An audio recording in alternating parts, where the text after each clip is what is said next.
In the next video series, we are going to build MLOps Level 1 continuous training pipeline using Airflow, MLflow, and GitHub Action and SageMaker.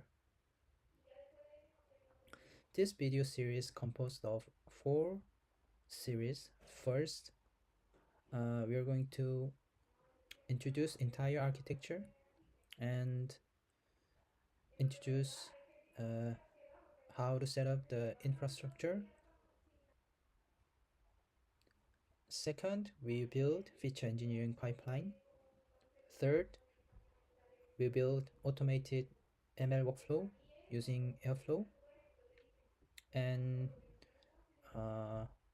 use MLflow for model lifecycle.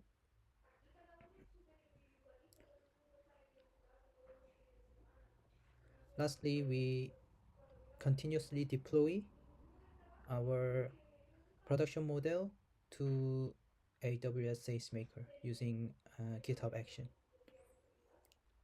Today, I will introduce entire system architecture and how to set up the infrastructure. This architecture, I will extend existing architecture like this. First, we are building the feature engineering pipeline. So from API to the master tables, and finally load features to feature table. Then we build automated workflow pipeline using Airflow.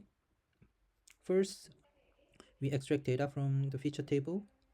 Then we prepare data. Then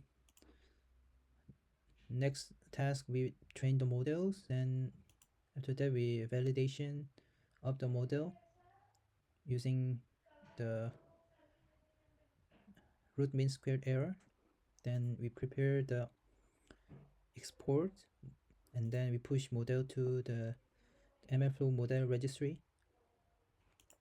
So model lifecycle is managed by MLflow. Once our model alias change to production, then we start the next task. We trigger the GitHub action. Then GitHub action use existing GitHub repository which contains custom Docker file for the model serving, and we push Docker image to ECR. Then build a SageMaker ML endpoint. So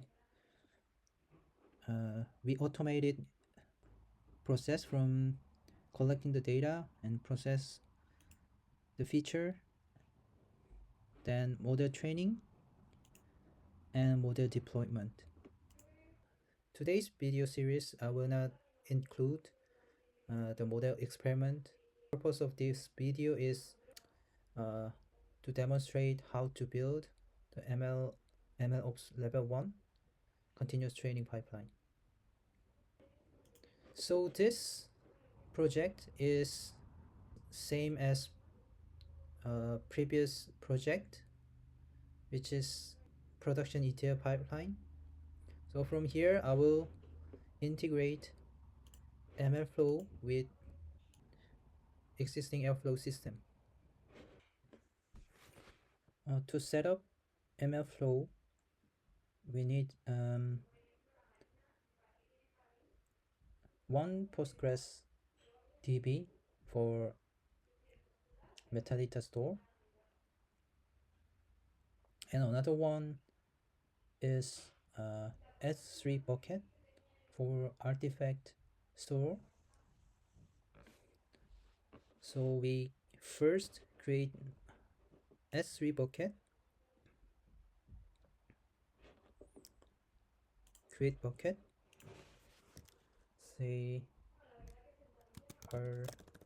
artifact store video.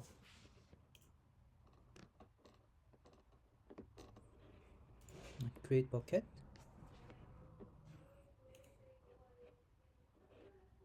And then when we see the Docker Compose file, there is one Postgres DB for Airflow metadata store. So we're gonna share this Postgres with Airflow and MLflow for metadata store. To do that, we're gonna create MLflow DB apart from the Airflow DB. So Airflow metadata goes to Airflow DB, and MLflow metadatas you can see in the MLflow DB. So we're gonna share this one. Then next thing is we need to create Docker file.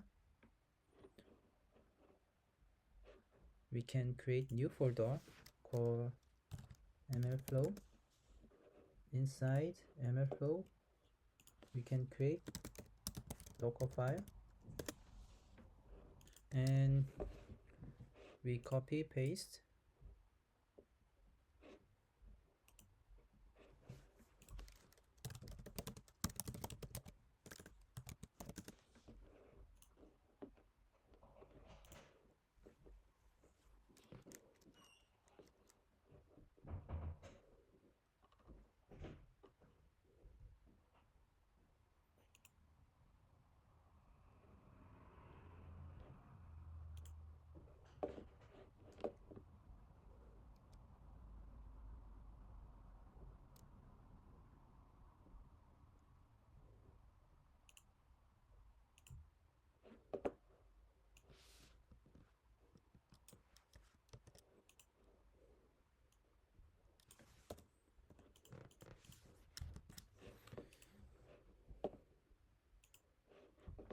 So we get the Docker MLflow Docker image version 2.21.3, and then we can install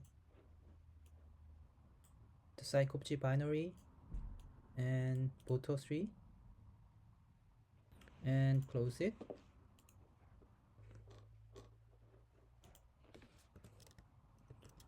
We can add this one,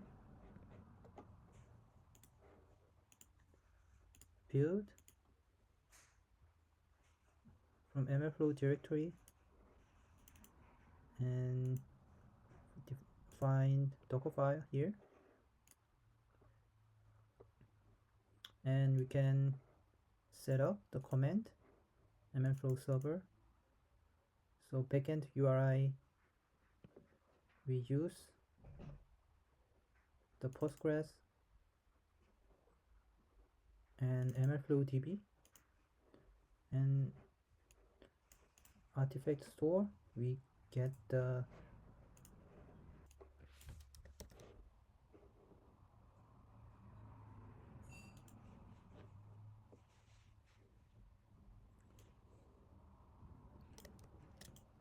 our S3 bucket name and ML run,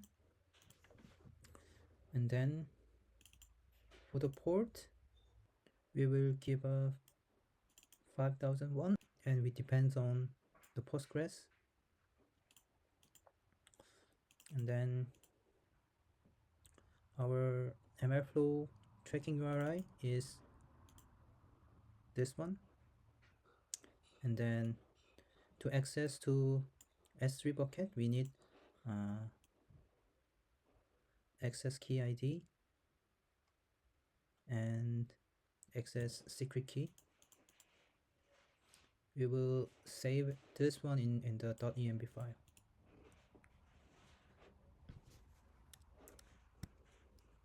So make sure you create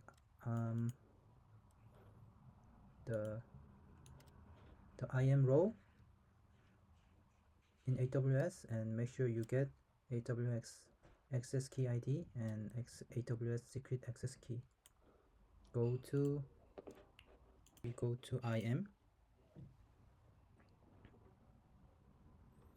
We go to user. Then let's create one user, AWS, MLOps video. Next, and then we can attach policy directly and make sure we give S3 full access, this one. Next, so in here we get Amazon S3 full access, create user.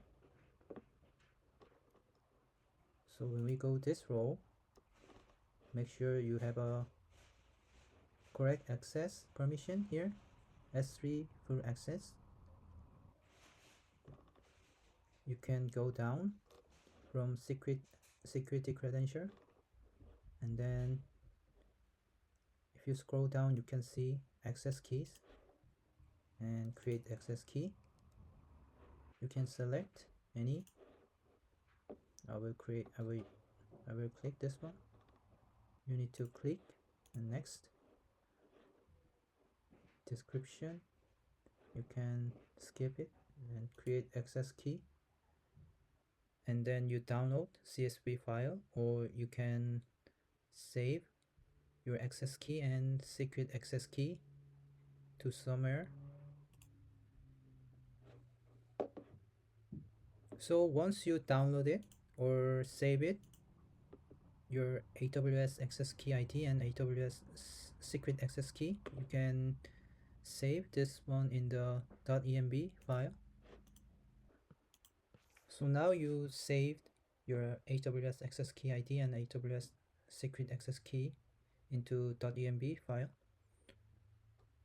Below the Airflow command, you can add this access key ID and access key to be used in the Airflow worker.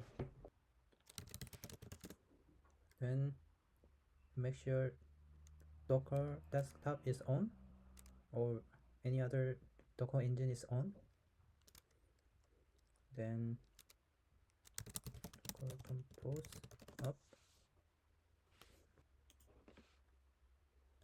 Sorry, I think Docker image is wrong. We need to change to this one. Let's try it again.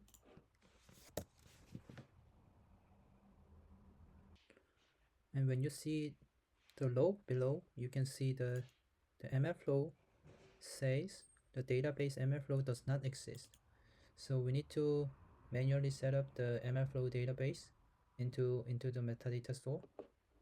So to do that, we can do cd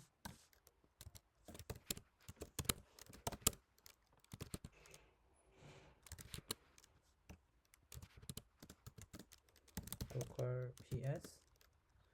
Then from previous video, the app Postgres is for storing the data from weather API, and Postgres is only used for the metadata store for Airflow. So we're gonna use this one to set up the MLflow DB for metadata store. So to do that, we can copy, then docker exec,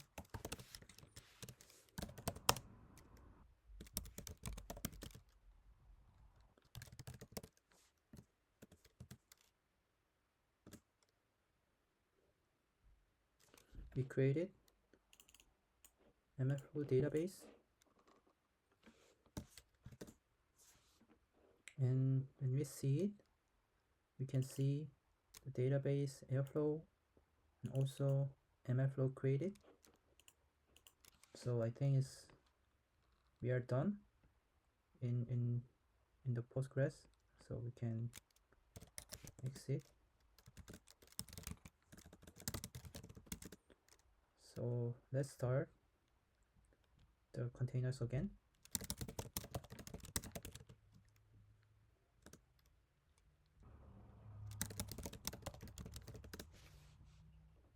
MLflow database here, and then they are initializing the DB and setting up correctly. So if we go to localhost,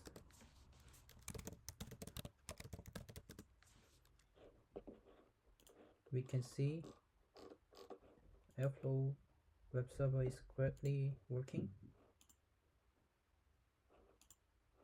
And also, if we go to localhost,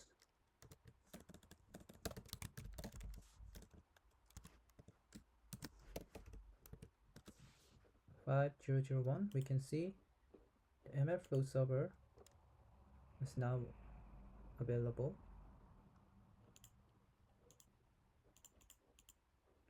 And all this experiment result will be logged in here, and then all this model artifact will be stored in the S3 bucket here.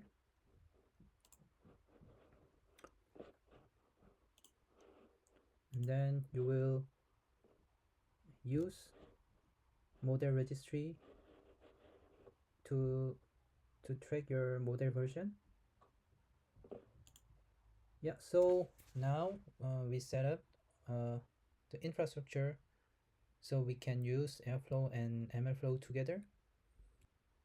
This is end of this video, and next session we are going to set up the feature engineering pipeline in the Airflow. Yeah, if you like the video, please subscribe, like, and wait for the next video. Bye.